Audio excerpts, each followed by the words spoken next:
Voice of Prayagraj, जज्बा सच दिखाने का। गुरुवार को हुई अखाड़ा परिषद की बैठक में विवाद अब समाप्त हो गया है। आपको बता दें कि मेला प्रशासन ने भूमि आवंटन के लिए सभी अखाड़ों की एक बैठक बुलाई थी। बैठक के दौरान अखाड़ों के दो गुट आमने सामने आ गए थे, जिस पर काफी विवाद हो गया था। विवाद इतना बढ़ गया था कि नौबत हाथापाई की भी हो गई थी। संतों ने इस पर बीच बचाव करा दिया, लेकिन गुरुवार की शाम होते होते दोनों ही गुटों ने अपनी अपनी शिकायतें मेला प्रशासन के पास दर्ज करा दी थी और उस पर कार्रवाई की मांग कर रहे थे। लेकिन शुक्रवार को इस मामले में प्रशासन और साधु संतों ने बैठकर हल निकाल लिया है। साधु संतों का कहना है कि विवाद के दौरान अखिल भारतीय श्री पंच निर्मोही यानी अखाड़े के महंत के साथ कुछ लोगों ने मारपीट की थी, जिसके बाद आज शुक्रवार को दोनों ही गुटों ने अलग अलग बैठक कर इस पर निर्णय ले लिया और दोनों ही गुट अब इस विवाद को खत्म करना चाहते हैं। मेला प्रशासन को दिए गए शिकायती पत्र अब वापस ले लिए गए हैं और अब महाकुंभ की तैयारियां शुरू कर दी गई। इस विषय पर क्या कुछ कहा निर्मोही अखाड़े के महंत व अखिल भारतीय अखाड़ा परिषद के अध्यक्ष रविंदर पुरी ने, आइए आपको सुनाते हैं उनके पूरे बयान। जय श्री राम। बहुत खुशी की बात है कि प्रयागराज कुंभ मेला नजदीक प्रारंभ हो गया और साधु संत भी आना जाना चालू कर दिए और मेला की तैयारी भी, जैसे कि आदरणीय यहाँ के सीएम और मेला प्रशासन कह रहे हैं, भव्य और दिव्य तो सामने देखने को मिल रहा है। लेकिन कल जो है जमीन वितरण के संबंध में सभी साधु संत एकत्रित हुए। उस संबंध में बैठक जब चल रही थी और सब सामूहिक बैठक हुआ, उसमें बैठने को लेके या जो भी हमारी आपस की एकता को कायम न रख पाए और जो है वहाँ कुछ ऐसा अनगिनत बनाव बन गया जो चिंता का विषय है। आप सबसे अनुरोध है कि मेला भव्य हो, दिव्य हो, सनातन संस्कृति से जुड़ा हुआ है, उसी के वाहक साधु संत है, तो पेपर, टीवी या मीडिया में गलत प्रचार न जाए।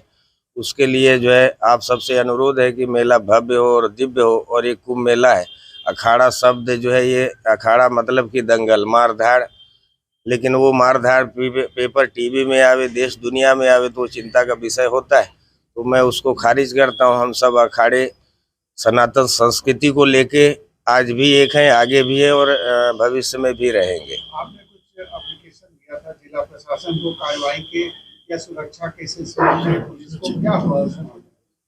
सुरक्षा के संबंध में भी जो दिए थे वो फिलहाल प्राप्त हो चुका है और रह गया जो एप्लीकेशन था, तो वो एप्लीकेशन के संबंध में जो दिए हैं तो उसमें आपस में सुलह समझौता हो गया है और भविष्य में ऐसा कोई विस्फोट ना हो, सनातन संस्कृति को लेके आपस में विघ्न ना हो, उसके लिए मेला प्रशासन के साक्षी में हम सब आपस में सुलह कर लिए हैं दोनों पक्ष, और जो उसका प्रमाण मेरा कार्यालय है। ये मैं श्री महंत राजेंद्र दास निर्मोही अखाड़ा।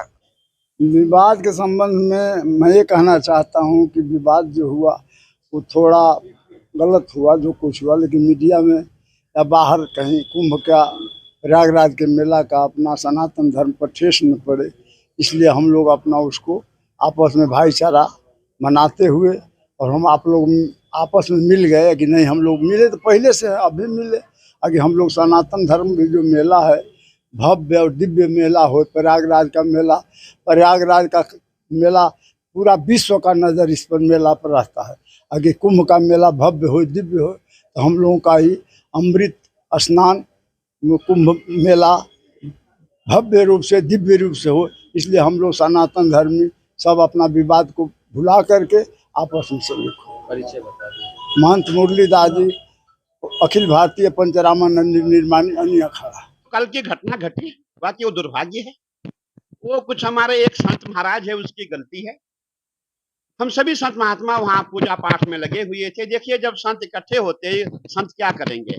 अगर चुप बैठेंगे निंदा करेंगे, इसीलिए उससे अच्छा भगवान का भजन करें। और आप देखिए, जहां भी संत 5-6 संत या 50 संत इकट्ठे होंगे तो वहां हमारा जो है जो भजन जिसको याद है वो बोलना शुरू हो जाते हैं। भाई, एक मन में प्रसन्नता होती है कि प्रभु का ध्यान हो रहा है, प्रभु का भजन हो रहा है, बहुत अच्छी बात है। हम लोग भजन कर रहे थे, इतने में हमारे वो संत महाराज आते हैं। जब एक संत ने कहा ओम नमः पार्वती पते हर हर महादेव, उस संत को ये बर्दाश्त नहीं हुआ। संत ने भगवान को भी, मैं नहीं बोलना चाहूंगा ये बातें, लेकिन उसने ऐसी भाषा बोली कि जो ना हमारे लिए अच्छी थी, ना हमारे इष्ट के लिए अच्छी थी, हमारे भगवान के लिए भी अच्छी नहीं थी। और जहां भगवान की बात आएगी, जो भगवान के हमारे इष्ट को गाली देगा, उसके लिए तो फिर हम कभी पीछे नहीं हटेंगे, उसका अंजाम जो होगा वो देखा जाएगा। लेकिन हम अपने भगवान के लिए अपने इष्ट को गाली देते हुए हम बर्दाश्त नहीं, कोई भी संत बर्दाश्त नहीं करता है। तो छोटी मोटी घटना हमारी हुई, कोई हाथापाई नहीं हुई, हल्की सी धक्का मुक्की हुई। और देखिए इतना बड़ा परिवार हमारा है, लाखों की तादाद में संत है, नाना प्रकार के संत है, तो ये सब चीजें होती रहती है। मैं समझता हूँ इसको इतना ज्यादा उछालना उचित नहीं है।